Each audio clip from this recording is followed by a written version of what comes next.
Kita mulai sekarang. Assalamualaikum warahmatullahi wabarakatuh. Alhamdulillah rabbil alamin. Assalatu wassalamu ala asrofil anbiya'i wal mursalin nabiyina Muhammadin wa ala alihi wa sahbihi ajma'in, amma ba'du. Pada pertemuan kita di malam hari ini akan kita mengikuti pelajaran ngaji, tepatnya spesifiknya bidangnya adalah ulumul Quran. Ulumul Quran itu dari segi bahasa, ulumul Quran adalah ilmu yang mempelajari tentang perlik-perliknya Quran, pernik-perniknya. Jadi mengupas perkata dari kalimatnya, mengupas per huruf dari lafadznya.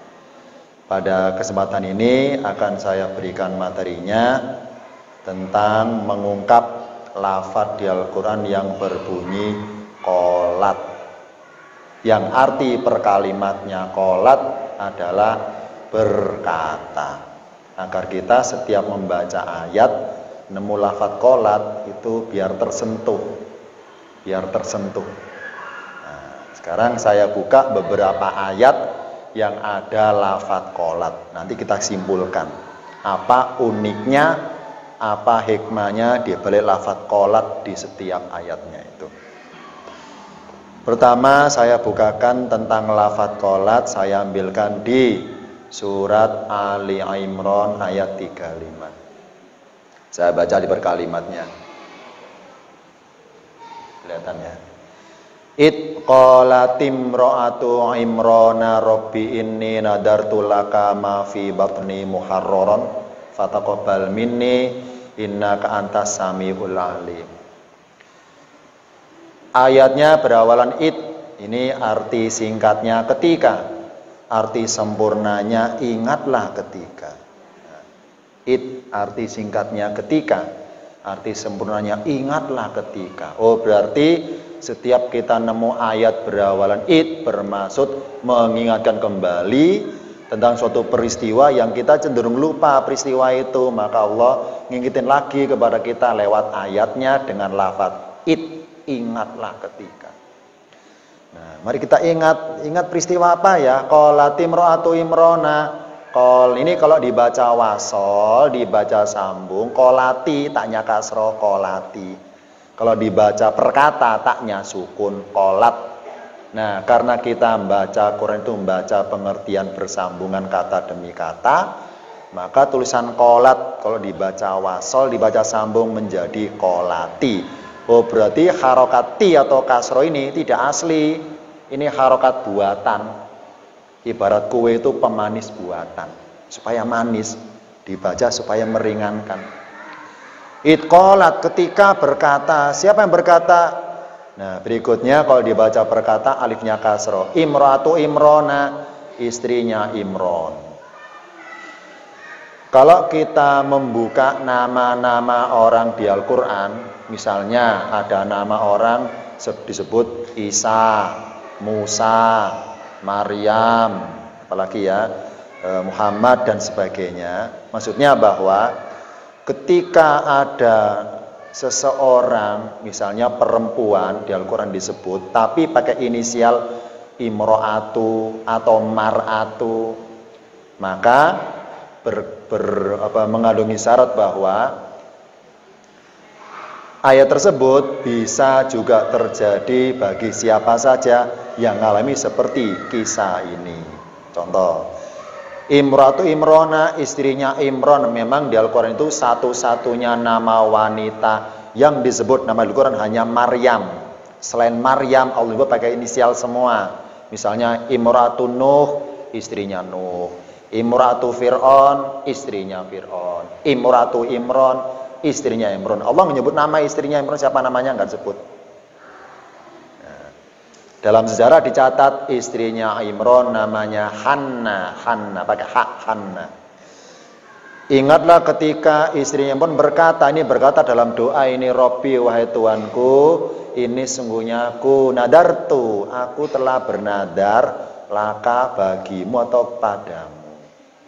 Ini salah satu permintaan istrinya Imron sampai dalam doanya itu ibarat doa itu dilampirkan nadar sekalian.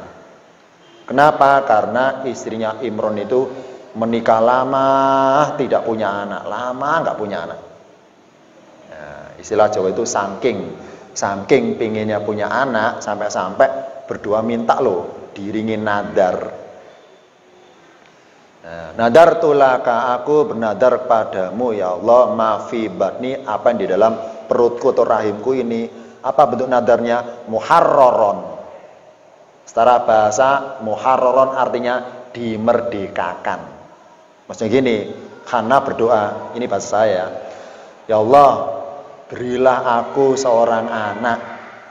Nah, aku bernadar ya Allah, aku berjanji bernadar, kalau nanti aku punya anak, maka anak yang aku lahirkan itu statusnya aku sebut sebagai muharroron. Yani apa? Aku merdekakan dari rasa memiliki. Jadi kasarnya itu, anakku ini Allah nanti aku wakafkan. Aku wakafkan. Jadi memang aku yang melahirkan, tapi aku persembahkan untuk umat ini, bukan untuk umat ibaratnya. Aku wakafkan, muharroron namanya. Aku merdekakan dari rasa memiliki. Fataqabbal minni, maka terimalah dariku, lengkapnya terimalah nadar dariku. Innaka, sesungguhnya engkau, antas sami'u, engkau maha mendengar. Dari beberapa lafadz Asmaul Husna di Al-Quran ada ciri tulisan, yakni kalau kita lihat di berbagai ayat lafadz Asmaul Husna tulisannya berawalan alif lam, misalnya As-Sami'u, Al-Alimu, atau tanwin Sami'un, Alimun, itu beda pengertiannya. Bedanya adalah kalau dalam suatu doa, contoh di sini kan doa ini menyebut ini, innaka antas sami'u, tulisan sami'u pakai alif lam, antas sami'u, itu bermaksud bahwa ketika si Hanna atau istrinya Imron berdoa tentang nadar itu yang mendengar nadarnya, yang mendengar doa dia hanya dia saja dan Allah, berdua, nggak ada yang lain, nggak ada yang tahu.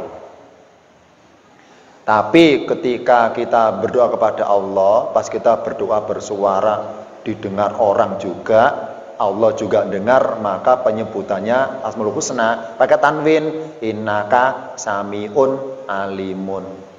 Sami'un alimun.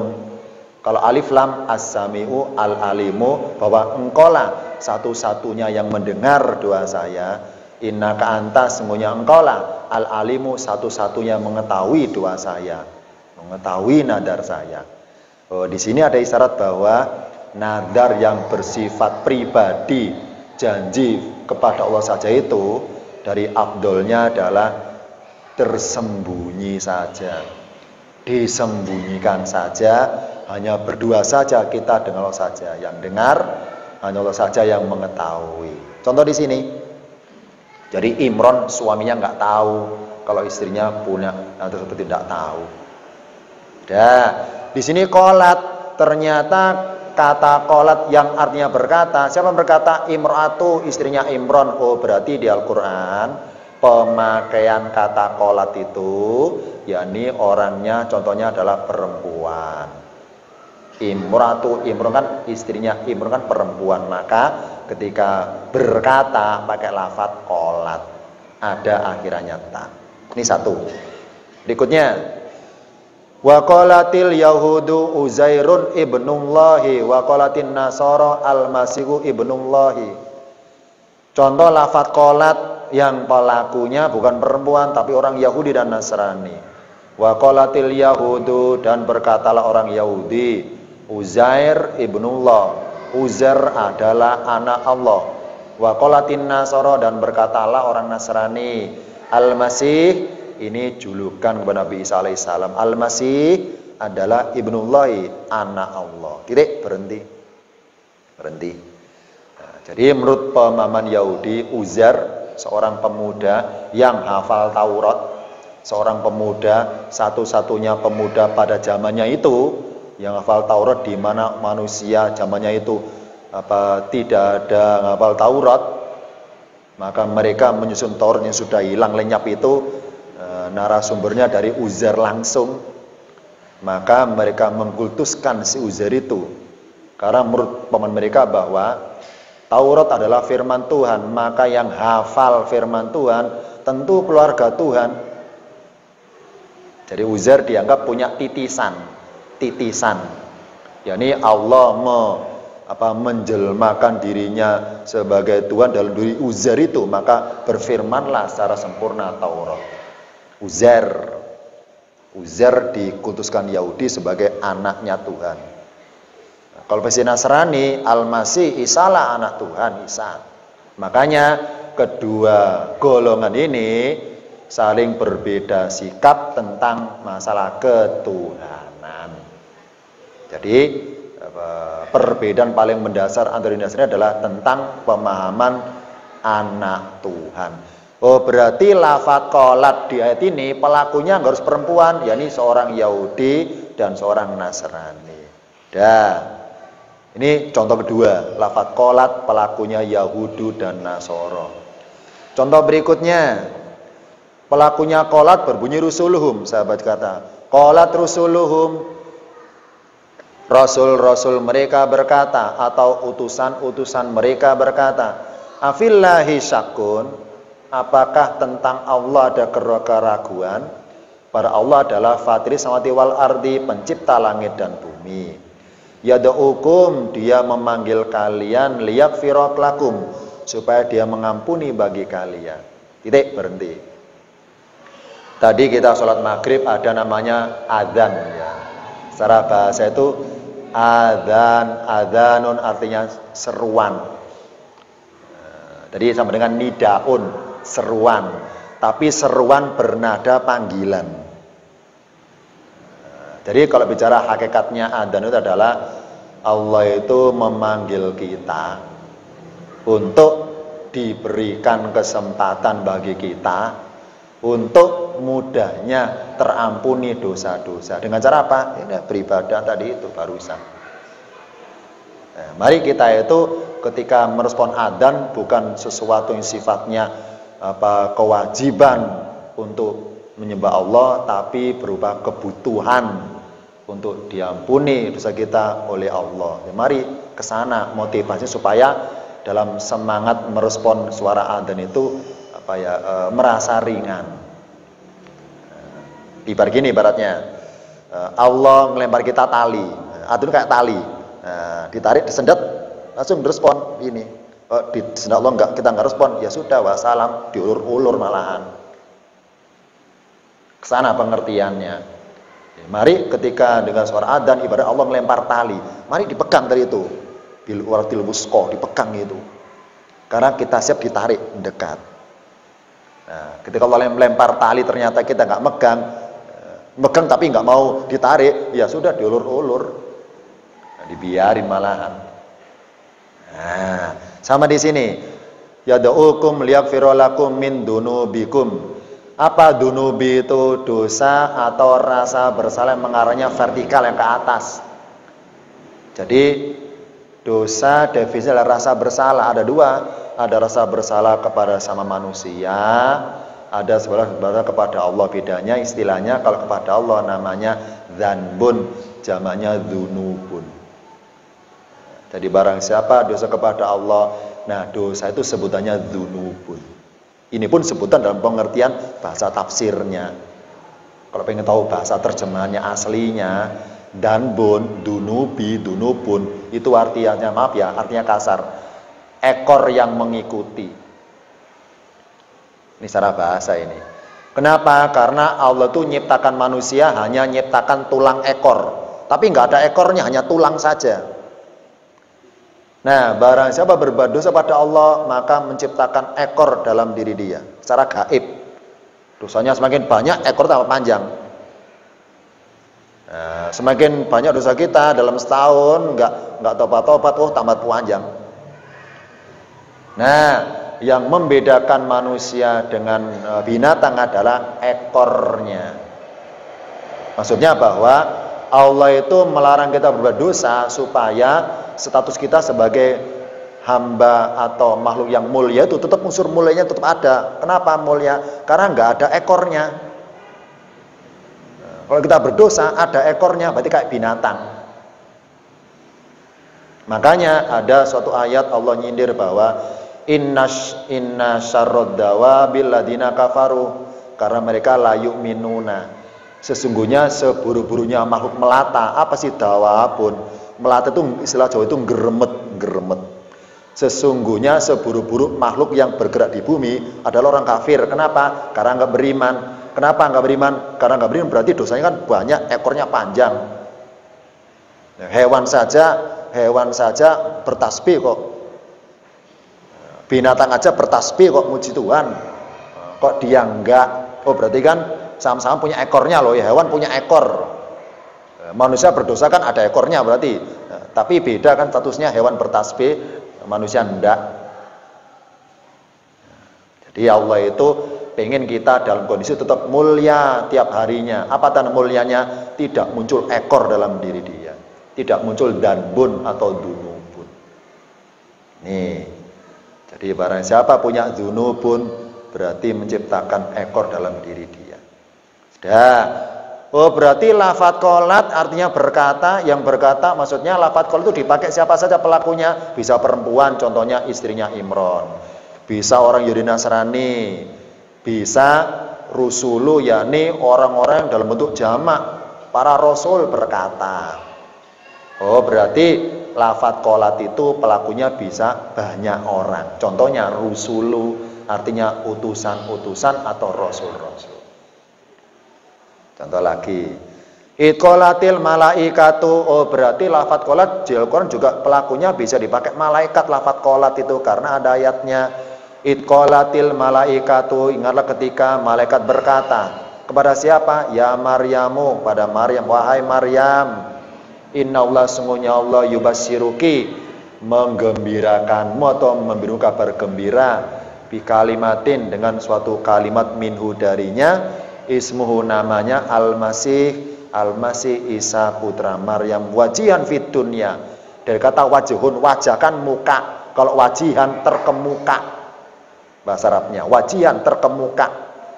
Jadi Nabi satu oleh Allah itu, Nabi itu dua ya. Ibaratnya gini, kalau kita cari akar permasalahan paling mendasar antara tiga agama, Yahudi, Nasrani, Islam, itu apa sih inti perdebatannya? Ini, tentang Isa ini.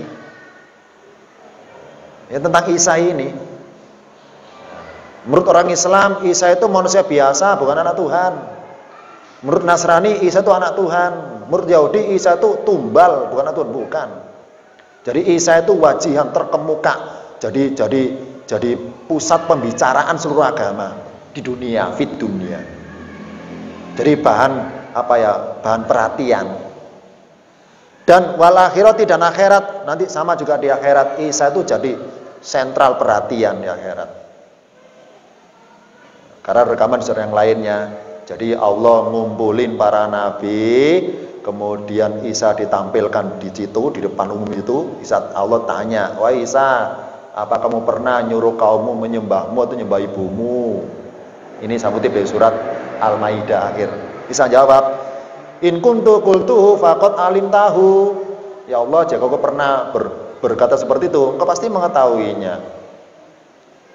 Nah, jadi Isa itu wajihan terkemuka di dunia. Apa terkemuka itu? Jadi bahan sorotan, bahan perdebatan, bahan perselisihan. Kenapa? Nabi paling misteri ya Isa ini. Karena misteri makanya jadi perdebatan. Yang kedua, filah di akhirat, jadi wajihan juga terkemuka, jadi bahan sorotan.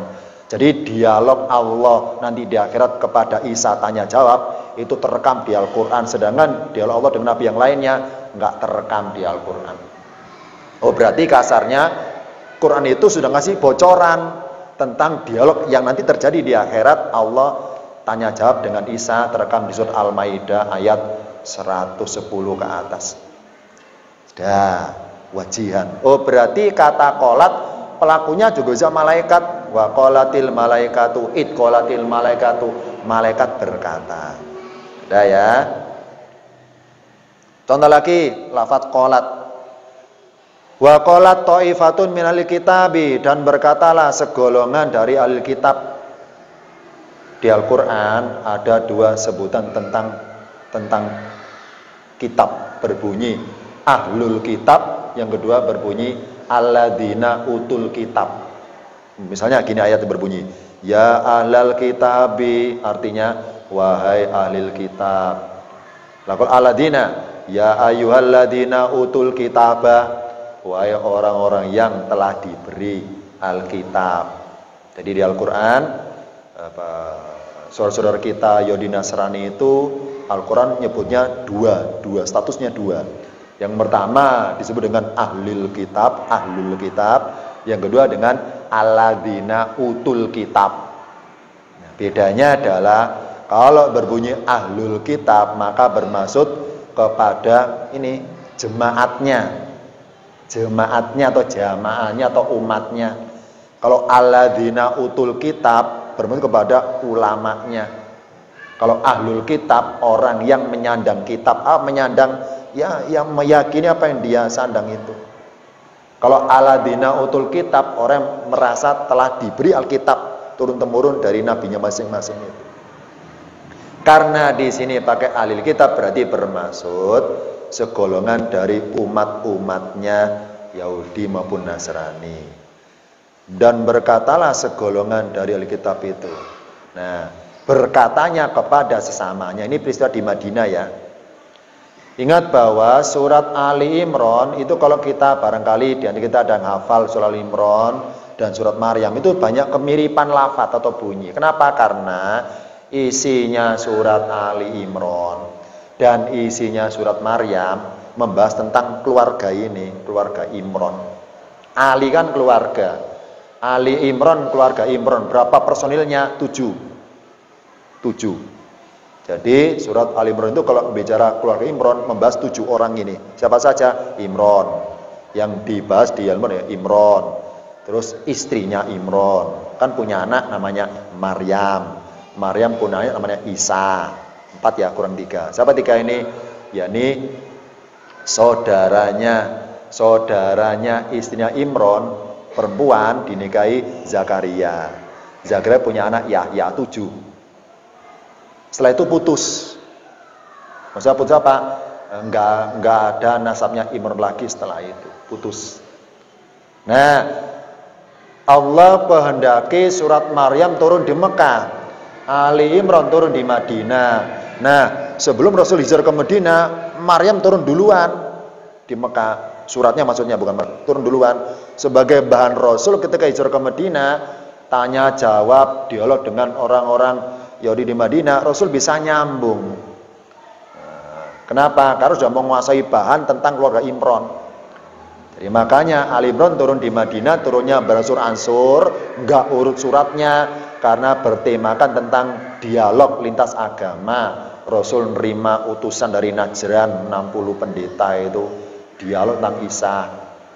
Nah, Rasul sudah punya bahan surat Maryam dalam diri beliau. Ketika dialog nyambung aja, Rasul nggak merasa asing tentang Isa. Nah, makanya banyak pengulangan lafaz antara surat Maryam dan surat Ali Imran karena temanya membicarakan tentang keluarganya Imran. Dan di sini termasuk ini nih. Jadi setiap kali ahlul kitab itu di Madinah itu ketemu sesamanya saling ngingetin, aminu billadzi, berimanlah kalian kepada yang diturunkan alal ladina amanu, atas orang yang beriman itu. Tapi berimannya wajah nari, di permulaan siang. Wakfuru akhirahu, dan ingkarilah di akhirnya. Gini. Jadi dulu di Madinah sering gini kejadiannya. Jadi sesama orang-orang Yahudi di Madinah itu ketemu sesamanya, samanya saling ngingetin bahwa imanilah Al-Quran yang dibawa Muhammad itu. Tapi mengimaninya pagi hari saja. Ketika sore, mari kita ingkari lagi. Maksudnya apa? Ya ini gini. Jadi mereka punya misi. Salah satu cara halus pendangkalan akidah atau pemurtatan dengan cara apa? Mengumpankan diri masuk Islam. Nah, ini berbunyian la'allahum yarji'una. Jadi gini kasarnya, wahai temanku, nih mumpung ini kasarnya alokasi waktu, mumpung pagi hari, mari kita di bulan Muhammad menyatakan masuk Islam. Nah, masuk Islam seharian, mari kita akrab dengan orang Islam, tapi misi kita adalah bagaimana supaya mereka lemah, nggak yakin tentang Quran, supaya lemah, nggak yakin tentang doanya, nggak yakin tentang janji Allah, supaya lemah. Nah, setelah lemah, agar kita ajak mereka keluar sore hari, keluar dari Islam, agar mereka kembali, balik lagi. Ini salah satu cara mereka di Madinah, cara memurtadkan Islam adalah bukan menceramai orang supaya jadi bukan, tapi mereka mengumpankan diri. Jadi mereka ngaku beriman di depan Nabi, kemudian setelah akrab dengan para sahabat sebagainya, dipengaruhi supaya lemah imannya, sore harinya diajak keluar dari Islam. Besoknya mereka mengumpankan diri lagi masuk Islam. Seperti itu. Karena mereka mesti lahum yarjiun, agama mereka yang teman-teman sudah Islam itu supaya balik lagi ke agama lama. Ini salah satu. Mungkin zaman sekarang ya dipakai sekarang. Kenapa? Karena ayatnya meskipun tentang peristiwa di Madinah, tapi berhubung ada kata-kata yarjiuna. Lafadz yarjiuna bermaksud kata kerja bentuk sedang dan akan. Jadi apa? Ada relevansi ke depannya. Berlaku sebanyak zaman ayat ini. Zaman sekarang mungkin seperti itu kejadiannya. Banyak orang-orang Yahudi pura-pura masuk Islam, kemudian mempengaruhi Islam, diajak keluar. Nah, cara paling halus. Oh, berarti qolat juga bisa dipakai pelakunya to'ifatun. Iya, apa to'ifatun pakai tamar buto ya? Segolongan. Pelakunya to'ifatun. Sekarang pelakunya ummatun. Wa id qalat ummatun minhum lima ta'iduna qaumallah. Sama di sini qalat pelakunya ummatun. Oh, berarti lafat-lafat yang pelakunya pakai tamar buto itu kata kerja berkata pakai qalat, ada taknya. Qalat ta'ifatun, qalat ummatun, qalat malaikatun, wa qalatil malaikatu. Ini contohnya. Nah, ini kaidah umum dalam bahasa di Al-Quran, kaidah umumnya. Sekarang nanti saya contohkan yang khusus.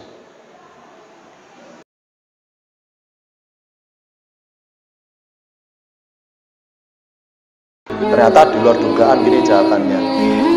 Sebenarnya, aku khawatir teman-temanku itu kalau mereka berlama-lama di luar nggak masuk sarang dan melihat engkau, melihat pasukanmu, melihat gemerlapnya harta benda yang kau pakai itu, aku khawatir teman-temanku itu karena begitu terkesima, terpukau, takjub melihat gemerlapnya pasukanmu atau apa kostum itu, aku khawatir mereka itu sekian detik lupa kepada Allah, lupa.